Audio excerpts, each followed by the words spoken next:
Monsieur le Président, Madame la Ministre, Mesdames et Messieurs les députés.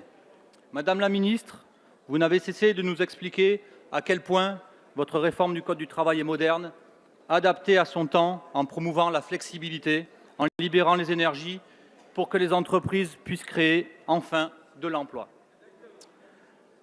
Mais j'ai le regret de vous le dire, votre projet de casse de la protection des salariés n'a rien de moderne. Le discours que vous tenez est le même que celui d'un grand visionnaire qui, il y a 30 ans, tenait au mot près les mêmes incantations pour obtenir la fin de l'autorisation administrative du licenciement. Il s'appelait Yvon Gattaz. Cela n'a eu strictement aucun effet sur l'emploi. De 8,6%, le taux de chômage est passé à 8,8% de la population active un an après. Un vrai succès. Par contre, ce qui s'est passé, Madame la Ministre, c'est que les dividendes sont passés d'environ 5% de la masse salariale à près de 12%, 20 ans après, en 2006. Cette accélération des profits du capital n'a pu se faire qu'aux dépens des travailleurs et de l'investissement productif. Madame la Ministre, vos idées ne sont ni modernes ni innovantes. Vous êtes la énième porte-plume, d'autres moins modérés que moi auraient dit porte-flingue, de la dynastie des oligarques du MEDEF. Avec aujourd'hui, en figure de proue, Pierre Gattaz, le fils d'Yvon. Une fois cette affaire éclaircie, il est plus facile de comprendre à qui vont servir vos ordonnances. Et ne nous faites pas croire que ce sera au service des TPE, PME ou des artisans, car voici ce qu'il va se passer. Vos ordonnances encouragent chaque entreprise à adapter la réglementation sur des éléments essentiels. Un exemple parmi d'autres, les primes d'ancienneté qui, dans certains secteurs d'activité, représentent jusqu'à 20% du salaire. Que va-t-il se passer? Le patron respectueux de ses salariés sera donc en concurrence avec son concurrent moins scrupuleux. Vous encouragez de fait le dumping social. Par ailleurs, votre mépris pour la démocratie sociale saute aux yeux quand on s'aperçoit que les cibles principales de ces ordonnances sont les syndicats et les instances représentatives du personnel. Ces discussions sans représentants du personnel, ces monologues donc, seront conclus par des référendums d'entreprise décidés par la seule direction. Ainsi, comme cela s'est déjà vu à de nombreuses reprises, mis au pied du mur par un chantage à l'emploi, les salariés se prononcent la peur au ventre sur un accord auquel ils n'auront même pas écrit une virgule. Par ailleurs, avec la fin des CHSCT, sous couvert d'une fusion des instances représentatives du personnel, c'est la fin de la santé au travail qui se prépare.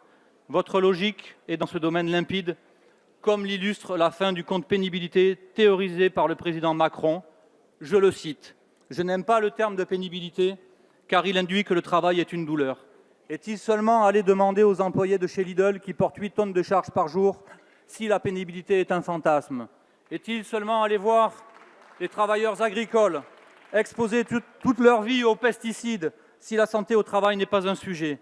Et puis, le clou de ces ordonnances, c'est la mise sous tutelle de la justice prud'homale. Je cite la disposition emblématique de cette mise en coupe réglée. La barémisation en cas de licenciement sans cause réelle ni sérieuse. Comble du cynisme, Madame la Ministre. Pour ces cas de licenciement abusif, vous avez décidé de mettre en ligne sur Internet un simulateur d'indemnité. Alors là, je dis bravo. Nous sommes au paroxysme de la modernité en marche, la Start-up France qui se transforme en guichet 2.0 de la promotion de l'illégalité. Vous avez engagé ainsi dans le sens inverse de l'histoire, vous nous avez engagé ainsi dans le sens inverse de l'histoire et du progrès.